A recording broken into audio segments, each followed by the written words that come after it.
Kwa sababu ndugu Tinga yuko hapa, si ukuja usalimia watu ndio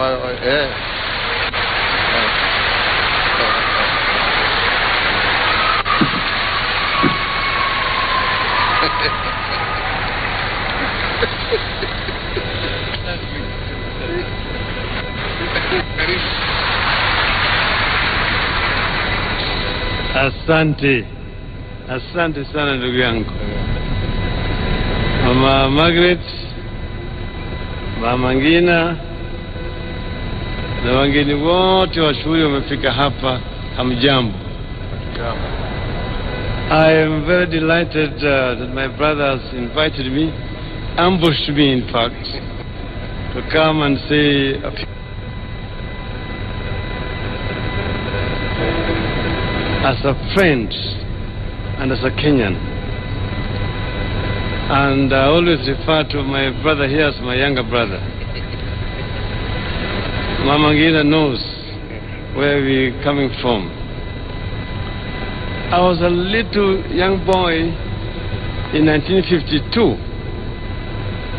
So I've got some very faint memories what was happening in our house in Kisumu on that day. But then there was this man with the beards, and the beards that I remembered. Later on, when the Mau Mau was on, and people were now talking about those beards to a particular person. Then Oneko used to live with us. And it's Mzee Jomo who gave Uneku to Mzee Kenyatta. So now they were the Kapengoria 6 that time. And when you dared mention the name of Kenyatta, it was a taboo in those years. They had mentioned Kenyatta's name. And this was all the 50s. What I now remember properly is now in 1961. When Mzee had now been released and was coming to Kisumu for the first time. And it was a big ceremony. And a long limousine was hired, Pontiac. Pontiac. That was bringing Mzee to Kisumu, and Jaramogi was there. Then we met for the first time, and we were introduced. And then from there, we now knew, puts the picture to the person.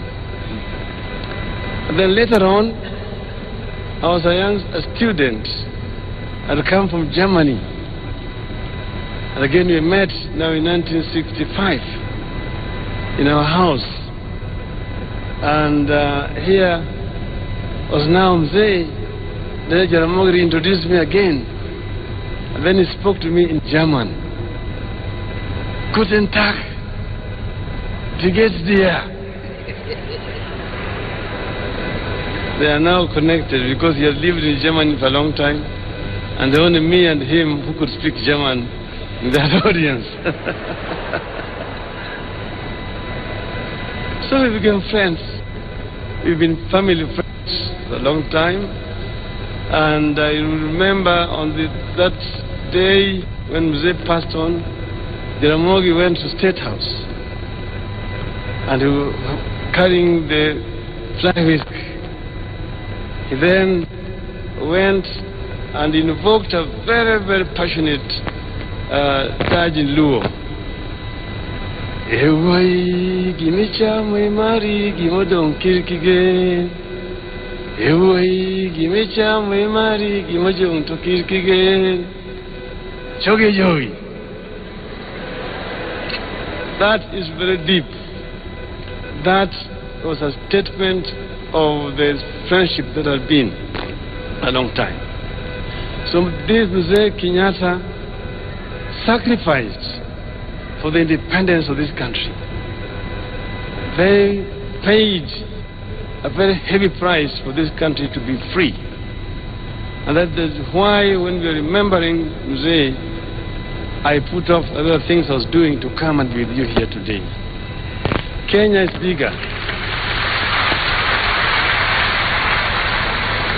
Kenya is bigger than all of us. We will be all gone. These political competitions should not bring enmity between people. So that's why whenever we have these political quarrels here and there, sometimes we talk. When things are very hot, we talk. He calls me, or I call him, and we get together.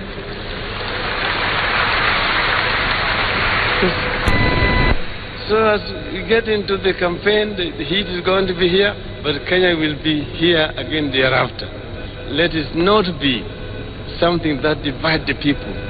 Never again should we shed blood because of elections in our country. I thank you. God bless you.